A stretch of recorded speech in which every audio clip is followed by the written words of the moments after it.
গোপালগঞ্জের মকসুদপুরের শালিনা বক্স গ্রামে আমেরিকা প্রবাসী এক নারীর ব্যক্তিগত জায়গায় করা ঘর সরকারি দাবি করে উচ্ছেদ করার অভিযোগ উঠেছে। কাশিয়ানী ও মকসুদপুর উপজেলার বর্ডার এলাকার ওই বাড়িটি সম্প্রতি তহসিলদারের নেতৃত্বে ভেঙে ফেলা হয়।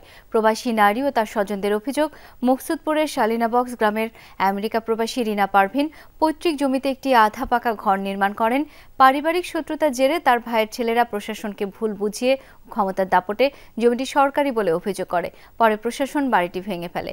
ঘর ভাঙার আগে কোনো নোটিশ দেয়া হয়নি বলে অভিযোগ রয়েছে। সরকারি জায়গার সীমানায় ঘর তৈরির অজুহাতে ওই নারীর প্রতি অবিচার করা হয়েছে বলেও দাবি এলাকাবাসীর।